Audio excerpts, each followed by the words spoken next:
받은 사랑이 너무 커서라는 제목으로 말씀을 나누려고 하는데요.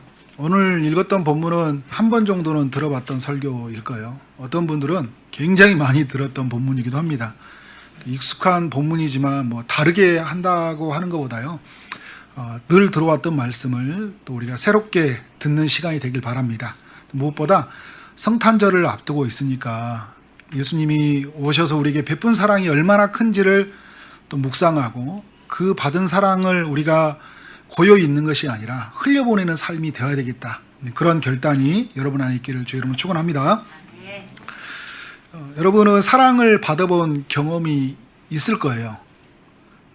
또 우리 결혼을 우리 한 지체들도 있고, 또 결혼하지 않는 지체들도 있지만, 부모로부터 사랑을 받았거나 또 연인으로부터 사랑을 받았거나 또 어떤 그 지인들에게 사랑을 받았던 경험들이 있고, 우리 모두에게 또 공통적으로 고백할 수 있는 건 뭐냐면 하나님의 사랑을 받은 자가 되었잖아요. 물론 여기 계신 분들 중에는 하나님의 사랑이 얼마나 큰지 아직은 좀 미비하지만, 우리에게 많은 사람들은 하나님의 사랑이 얼마나 큰지를 이제 경험을 했어요. 우리가 받은 사랑을 그 값을 매긴다면 얼마 정도 크기가 된다고 생각하세요? 우리 부모로부터 받은 사랑들, 또 우리 남편으로 아내로부터, 우리 자녀로부터, 또 주변에 있는 사람들, 그리고 우리 무엇보다 우리 하나님의 사랑을 값으로 매긴다면 얼마나 정도 될까? 그 찬송가 304장에 말한 것처럼 우리가 하늘을 두루마리 삼고 바다를 먹물 삼아도 그 사랑을 다 쓸 수 없다면 하나님의 사랑이 너무 크잖아요, 그죠? 그러면 값을 매길 수 없을 만큼 너무 큰 가치가 있다. 그런 사랑을 여러분 받은 줄 믿습니다. 그 사랑을 받은 사람은 어떻게 살아야 될까요? 그 사랑을 누리고 그 사랑을 흘려보내는 삶이 되어야 된다. 오늘 본문이 그것을 우리 모두에게 알려주고 있어요. 오늘 본문에 나오는 이 베다니에 사는 나사로, 마르다, 이 마리아는 예수님께 너무 큰 사랑을 받은 사람들이죠. 이 세 사람은 이 누가복음 10장에 보면요, 예수님을 맞이하는 이야기를 소개해요. 이제 그 누가복음 10장에서는 마르다와 마리아의 이야기를 나누고 있는데, 예수님이 이 베다니에 살고 있는 이 집에 찾아오신 것이 너무 감사한 일이잖아요. 수많은 사람들 집이 있고 수많은 사람들이 있지만 주님이 그 집에 찾아가고 그 사람에게 만난 것이 축복이에요. 우리는 복음서를 통해서 그게 축복이라는 걸 알게 되잖아요. 그리고 또 우리도 그렇잖아요. 이 세상에 얼마나 많은 사람들이 있어요. 그런데 우리의 삶에 찾아오셔서 우리의 가정 가운데 주님이 은혜를 부어주시고 우리를 주님을 만나게 하셨으니까 그거보다 더 큰 은혜가 어디 있어요. 이 마리아와 마르다가 예수님의 말씀을 듣게 되잖아요. 마리아는 예수님의 발치 앞에서 주의 말씀을 듣게 되고, 마르다는 뭐하고 있었죠? 열심히 일을 하고 있었죠. 어쨌든 이 가정 속에 찾아온 것이 너무 큰 사랑이에요. 근데 정말 큰 사랑은 또 어떤 장면이냐면, 오늘 본문이 있기 전에 요한복음 11장에서 나사로가 죽게 되었을 때 예수님이 듣게 되었고, 또 예수님이 오신다고 약속해 주셨고, 그리고 좀 늦었지만, 인간의 생각으로 늦었지만 오셔서 어떻게 했어요? 예수님이 불쌍히 여기시고 또 그들을 위해서 우셨어요. 그러니까 유대인들이 그를 보면서 뭐라고 하냐면, 보라, 그를 얼마나 사랑하는가 하며, 그러니까 그들을 얼마나 사랑하는가 하며 말씀을 하고 있는데, 옆에 있는 사람들이 볼 때 예수님이 정말 이 가정을 사랑하고 있구나, 이 나사로와 마리아와 마르다를 많이 사랑하고 있구나라는 것이 옆에 보더라도 드러나는 거예요. 여러분 그렇잖아요. 우리도 주변에 있는 사람들 보면, 와, 저 사람 정말 주님이 사랑하는 사람 같다, 딱 봐도 느끼는 사람들이 있어요. 안 믿는 사람이, 예수 안 믿는 사람들이 예수님의 사랑을 많이 받고 있다는 것을 이제 보여진 것이잖아요. 얼마나 큰 위로가 되었겠습니까? 예수님이 오셔서 불쌍히 여겨주시고 울어주시고 그 슬픔의 현장 속에서 함께 한다는 게 굉장히 큰 축복이고 위로잖아요. 살다 보면 슬픈 일을 당할 때가 있어요. 그때 전화 한 통 해주는 사람, 옆에 있어주는 사람, 끝까지 있어주는 사람이 굉장히 기억에 오래 많이 남거든요. 그런데 더 큰 이 기쁨이 뭐냐면 이 슬픔이 단순히 1호로 끝나는 것이 아니라 기쁨으로 바뀌었잖아요. 왜요? 나사로를 살려주신 거예요. 죽은 지 나흘이 된 시체에서 냄새가 났던 그 오라비를, 오빠라고 이제 오라버니라고 썼는데 이 마리아와 마르다의 그 오빠를 살려주신 거예요. 마르다가 그 언니고 마리아가 이제 막내인 것 같아요. 이들이 어떤 이제 행동을 하죠? 너무 큰 사랑이 커서, 주님이 주신 베풀어 주신 사랑이 너무 커서 잔치를 베풉니다. 잔치를 베풀게 되는데, 그때 그 잔치의 현장 속에서 예수님이 이제 오게 되고, 또 많은 사람들이 그 잔치를 또 구경하는 사람들이 있었을 것이고, 또 많은 사람들이 함께 그 잔치의 자리에 초대가 되었겠죠. 6월절 엿새 전에 잔치가 벌어졌다고 했기 때문에 이 예루살렘의 근처에 있었거든요. 베다니가 한 3km 정도 되는 거리예요. 굉장히 많은 사람들이 예루살렘을 찾았어요. 한 200만 명 이상이 예루살렘을 찾는다고 하니까 어마어마한 사람이 인산인해를 이룰 거 아니에요. 당시에 있는 사람들에게 들리는 소문은 뭐냐면 베다니에서 살고 있는 나사로가 살아났다는 이야기를 들으면서, 와, 진짜 살아났어? 진짜야? 이제 이런 어떤 의구심을 가지고 와본 사람도 있을 것이고, 그리고 주변에 있는 사람들은 그 살아나는 소식이 너무 기뻐가지고 함께 그 잔치에 초대되는 사람이 있었을 거예요. 근데 여러분, 이 마리아와 마르다, 이 나사로는요, 잔치를 베푼다는 것은 매우 용기 있는 행동이었어요. 왜냐하면 많은 사람들이 예수님에 대해서 열광을 하고 있고, 또 그 잔치 속에서 나사로가 살아난 것들을 기뻐했지만, 유대 종교 지도자들은 매우 이것을 위험성을 가지고, 또 그들이 가지고 있는 모든 기득권과 또 유대교의 전체에 가지고 있는 어떤 그런 근간이 흔들려질 수 있는 그런 사건이 된 거죠. 매우 적대시하는 분위기가 형성되어 있었다는 거예요. 예수님이 자신이 누구인지를 알리기 위해서 7가지 표적과 기사를 보여주셨는데, 그 중에 4가지는 갈릴리에서 보여주셨어요. 예루살렘에 살던 이들에게는 갈릴리에서 일어난 일들이 별로 의미가 없어요. 왜냐하면 갈릴리 사람들은 이 이방의 문화가 많이 흡수되어 있다.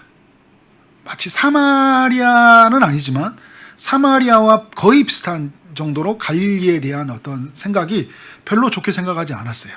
이방의 교류가 많았고 그들은 많이 우상 숭배를 하고 있고 하나님을 따르지 않는다. 이런 어떤 생각들이 이 이스라엘 안에, 특히 예루살렘에 있는 사람들에게는 그런 생각이 가지고 있었기 때문에, 물이 포도주가 바뀌었다, 죽어가는 왕의 신하의 아들이 말씀만으로 살아났다, 물고기 2마리와 보리떡 5개로 5,000명을 먹이고 12바구니가 남겼다, 물 위를 예수님이 걸었다, 이런 사건이 별로 와닿지 않는 거예요. 미신이나 섬기는 그 시골 마을에 일어나는 그런 이야기, 그런 이야기 정도만 들을 수 있는 사람들인데, 그런데 예루살렘에서 3가지 표적이 일어나요. 첫 번째는 뭐냐면 38년 된 병자가, 누워있던 병자가 일어난 사건이 들린 거예요. 아주 가까이에서. 그들도 늘 봤던 사람들이에요. 성전에 와갔던 사람이. 그 누워있던 사람이 살아났다는 거예요. 굉장히 놀라는 사건이죠. 또 하나는 뭐냐면 날 때부터 눈이 멀어있던 사람이 눈이 떠진 거예요. 그리고 3번째는 뭐냐면 죽은 지 나흘이 된 이 나사로가 살아난 것. 만약에 예수 그리스도를 그리스도라고 시인하는 사람들이 있다면 유대교부터 출교를 당한다는 공고를 내버려요. 유대교부터 출교를 당한다는 것은 한마디로 이방인 취급하겠다는 거예요. 유대 사회 안에서 가지고 있는 모든 특권을 누릴 수가 없어요.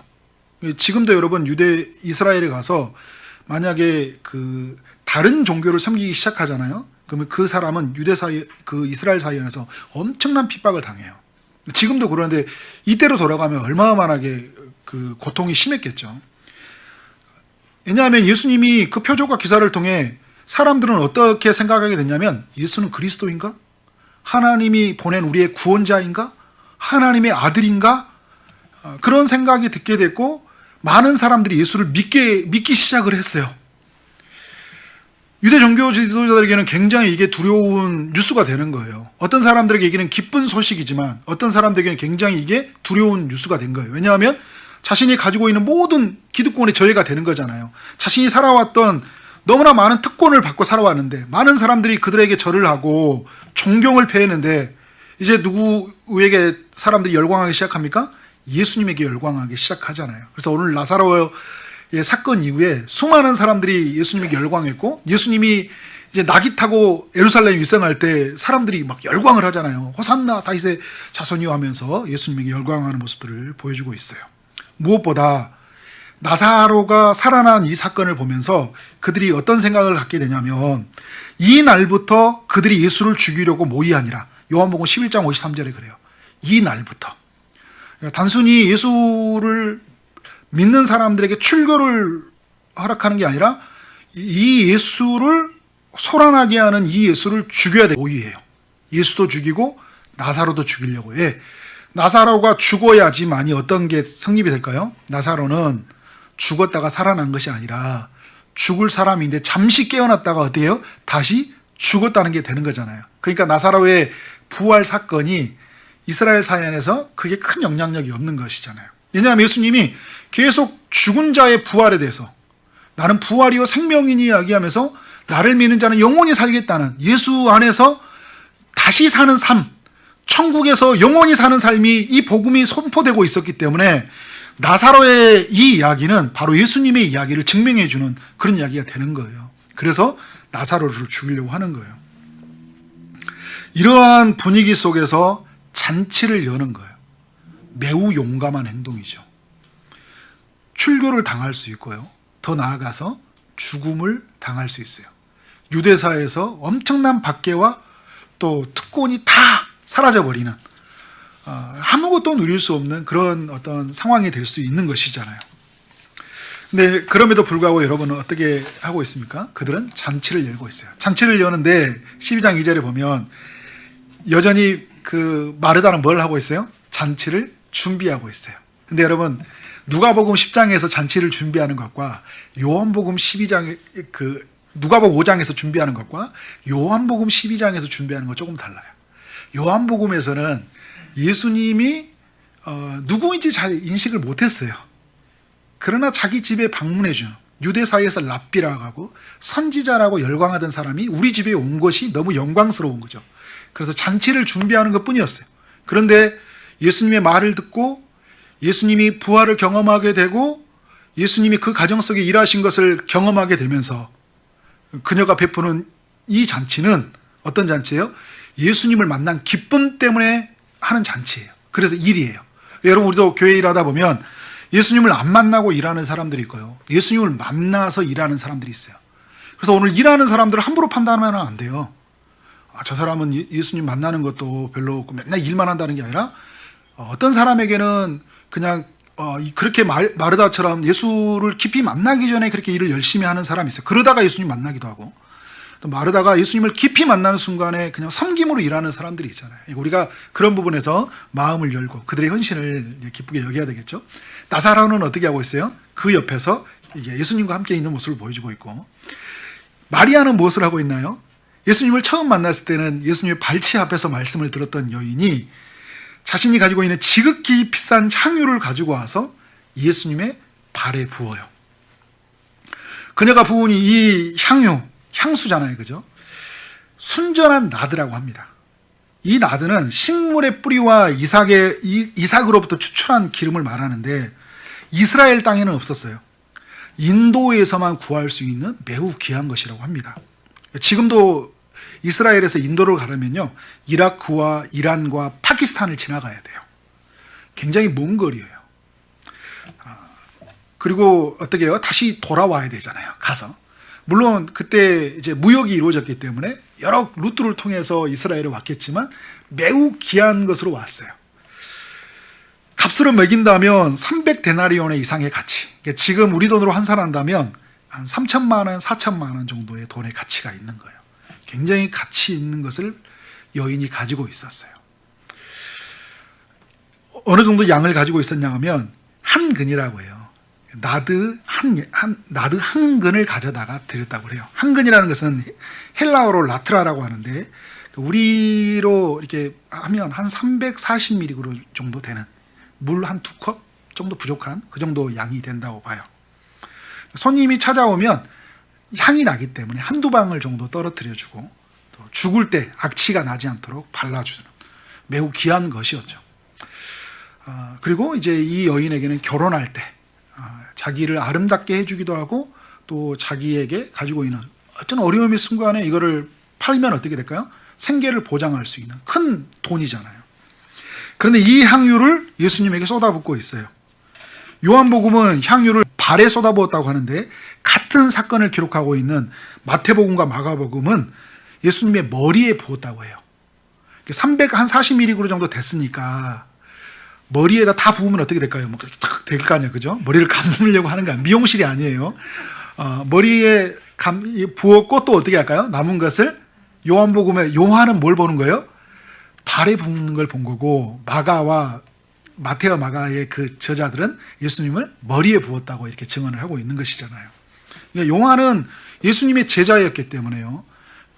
이 마태도 이제 예수님의 제자 되는데 이제 그 제자로서 이제 가까이 볼 수 있는 이제 그런 어떤 서로 이제 어떤 한 사람은 머리에 붓는 것이 굉장히 중요한 의미를 가지고 있기 때문에 예수님이 하나님으로부터 기름 부은 자로서 또 그 의미를 살리기 위해서 그리고 오늘 요한은 예수님이 이제 십자가 가는 길을 측면에서 그 발에 붓는 거잖아요.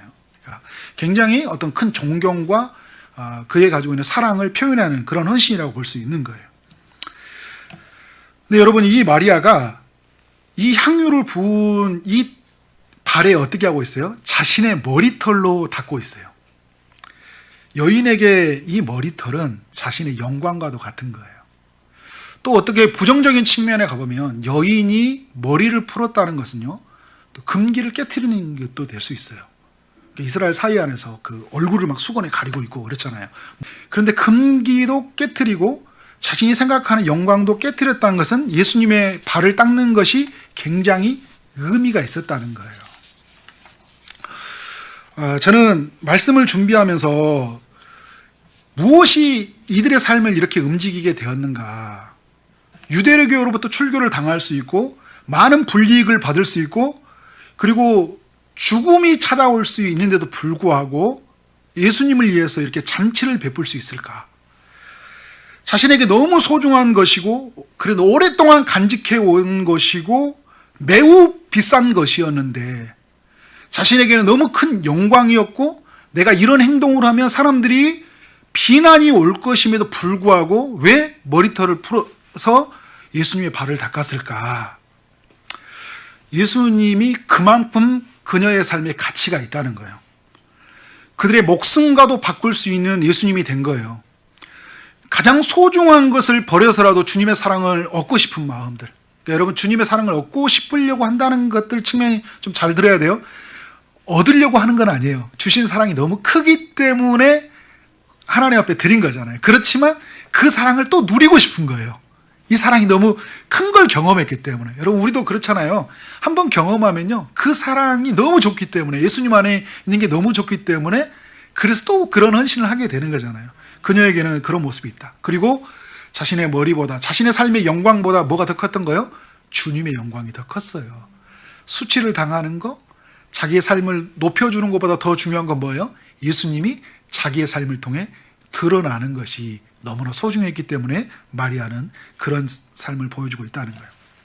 조금 더 정리를 해보면 이럴 수 있어요. 논리적으로 정리해보면 그들은 처음에 예수님의 말씀을 들었죠. 그의 발치 아래 말씀을 들었어요.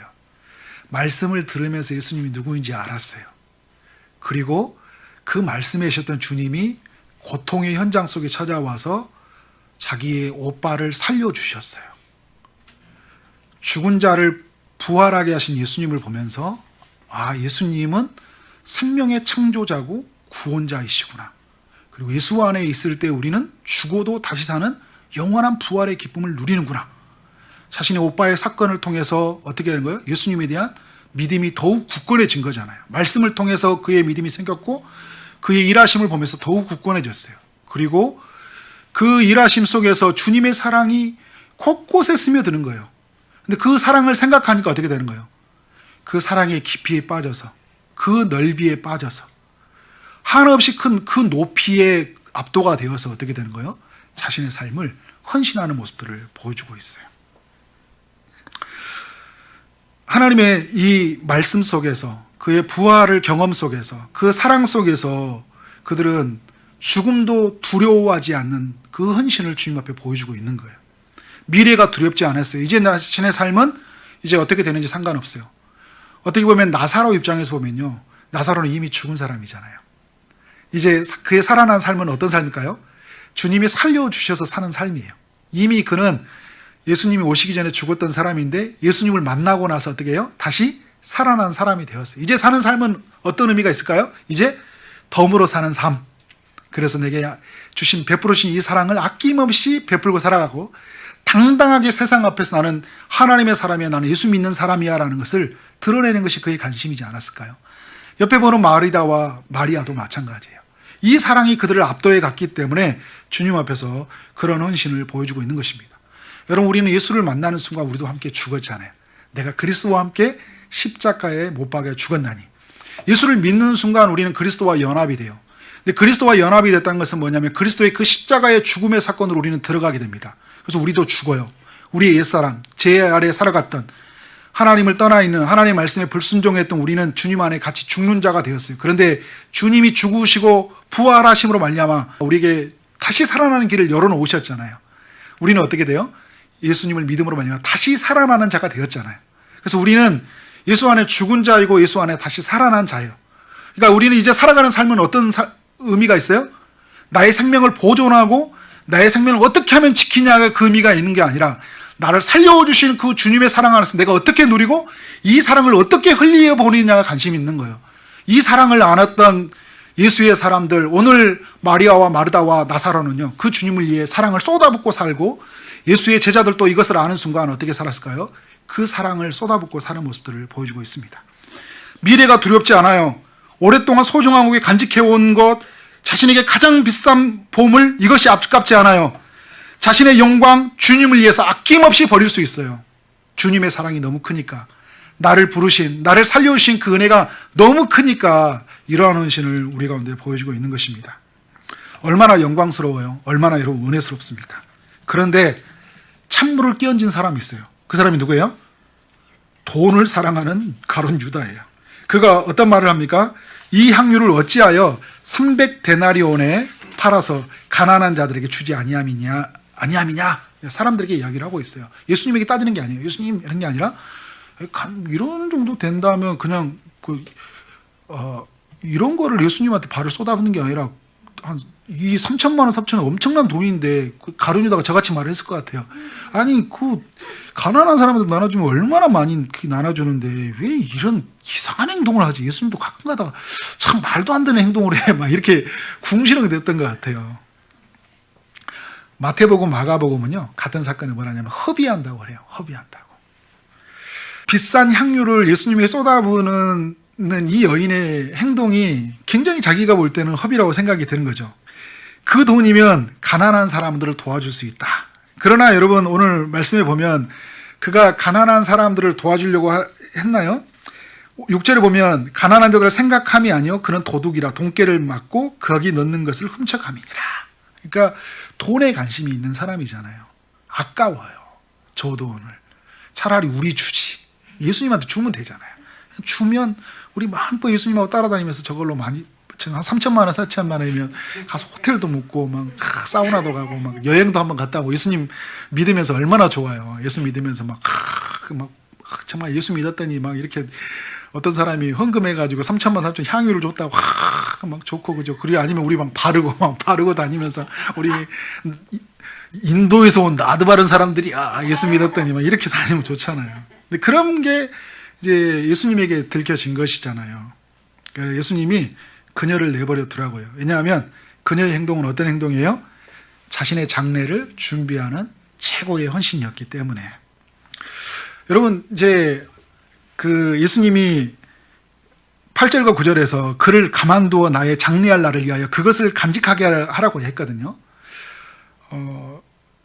한번 여러분에게 묻고 싶어요. 여인은 예수님이 죽음을 알고 그렇게 향유를 발랐을까요? 오늘 말씀을 이렇게 내용을 보면 아는 것 같기도 하고 모르는 것 같기도 해요. 근데 학자들마다 다 분분하더라고요. 알고 있었다.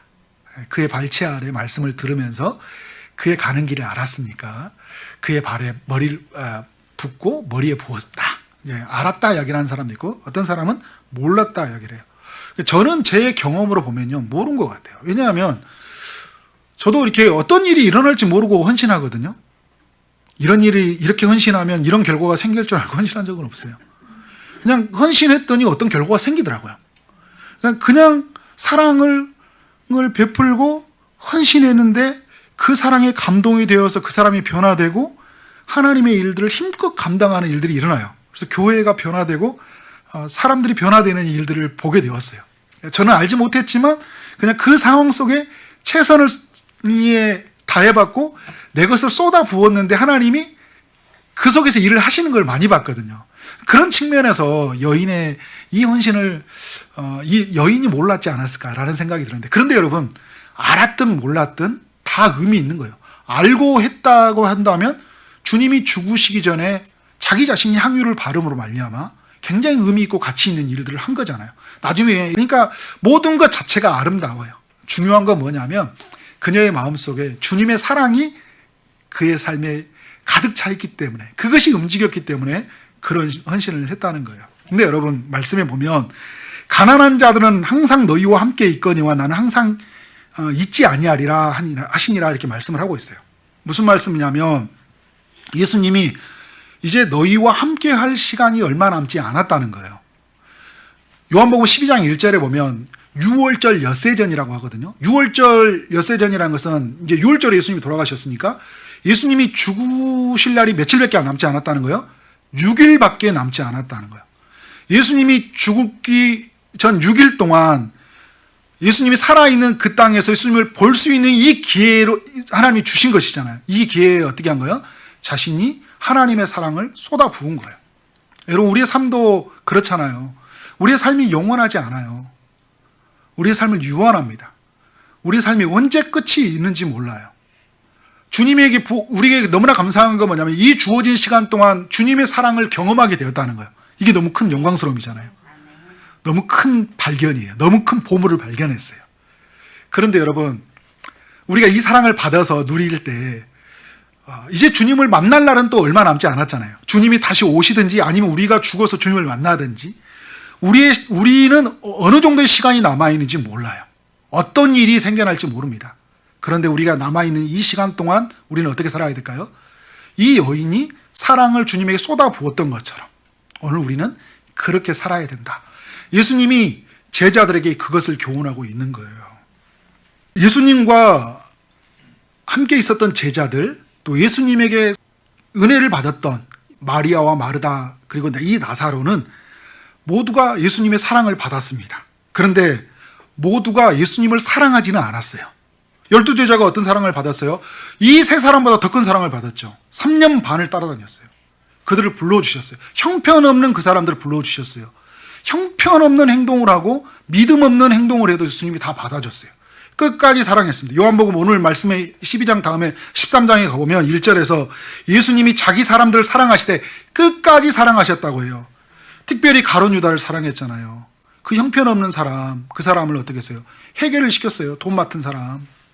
그런데 아시고도요, 돈을 맡겼어요.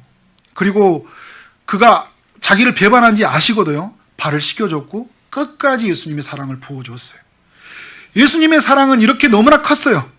그런데 여러분, 어떤 사람은 이 사랑을 엄청 많이 받았고 어떤 사람은 사랑이 제자들을 배운 다음에 이 정도 사랑을 받았는데 모두가 다 같이 예수님을 사랑한 건 아니에요. 오늘 그 이야기를 해주고 있는 거예요. 마리아는 불과 예수님과 몇 번의 만남이 되지 않았지만 자신의 전부를 쏟아붓잖아요. 마르다와 나사로는 어떻게 해요? 그 죽음의 위협이 있는데도 불구하고 예수님의 잔치를 열고 그 주님의 사랑을 표현하고 있어요. 그런데 예수님과 3년 반 동안 따라다니면서 예수님을 통해 일어난 수많은 표적을 보고 예수님이 그들을 부으신 수많은 사랑을 경험하고 나서도 어떻게 해요? 그 사랑을 누리지 못하고 예수님을 은 30에 팔아 넘겨버리잖아요. 그리고 이 가룟 유다는 이 거룩한 헌신을 부어주는 현장 속에서 비아냥거리고 그것이 낭비라고 하고 허비라고 말하면서 그 사랑을 누리지 못하는 모습들을 보여주고 있습니다. 여러분, 만약에 그가 사랑이 있었다면, 예수님을 사랑했다면 그렇게 말하지 않았을까요?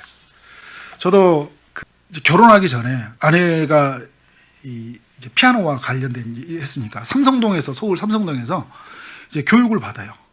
그러니까 교육을 받으면 제가 앞에서 기다리고 있습니다. 그때 제가 그 신대원에 다녔을 때 방학이었거든요. 기다리고 있어요. 끝나고 나오잖아요. 그러면 끝나올 때까지 그 앞에서 주차할 데가 없어가지고요, 뺑뺑 돌면 어디 하천가 이런 데가 있어요. 거기서 기다리고 있어요. 오래 걸려요. 그래 기다려 나와가지고 보면 또 차를 태우고 이제 레스라는 장소로 갑니다. 이제 오이도까지 와요. 거기서 오이도까지 타고 와서 또 강명이 집이에요. 강명까지 집에 태워다 줍니다. 아깝지 않아요. 왜? 사랑하니까. 제가 이 자녀하고 이렇게 있다 보면 저하고 이렇게 41살 차이가 나거든요. 세대 차이가 많이 나죠. 저는 완전히 옛날 9세대예요. 살아가는 방식이 보면. 아이들하고 어떻게 놀겠어요. 그런데 막 하다 보면 막 인형놀이도 하고요. 막 온갖 인형놀이를 다 합니다. 병원놀이 하면서 까락 하고 막 이상한 막 괴물이 되기도 하고 뭐 동물이 되기도 하고 막 다 돼요. 그리고 이제 아이에게 시간을 쏟아붓기도 하고, 쏟아부은다니까 아내가 굉장히 불편한 모습으로 이렇게 느껴져요. 쏟아붓는다고 가야? 근데 여러분, 왜 제가 시간을 내고 아이에게 쏟아붓고 아이의 정성을 맞춰주는 거예요? 사랑하니까. 아깝지 않은 거잖아요.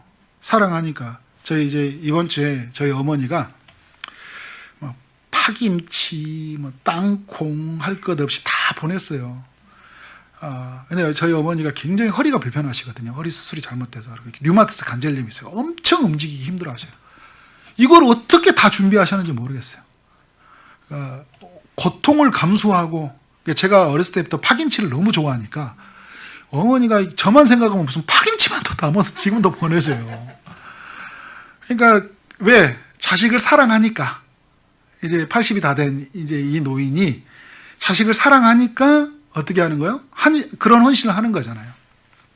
여러분, 사랑이 없으면요, 비아냥거려요. 헌신으로 여기지 않는 것이죠. 그 사랑의 헌신을 어떻게 된 거예요? 낭비라고 하고 허비라고 이야기하는 거잖아요. 그리고 그런 면에서 여러분, 우리가 하나님 안에서 기쁘게 헌신하는 사람들이 있어요. 그런 사람들을 비난해서는 안 돼요. 저는 우리 차장호 선교사님이 생각이 났어요. 결혼에 정년이 이제 되어서 어떻게 보면 이제 결혼할 시기인데 독일 땅으로 갔잖아요. 어떤 사람들은 낭비라고 생각할지 몰라요. 아니, 지금 결혼하고 좀 가지. 중요한 시기에 여자가 또 결혼해야 될 나이 때 놓치면 막 어른들이 걱정을 많이 하잖아요. 그런데 예수님의 사랑을 많이 아는 사람이라면요, 비난하지 않습니다.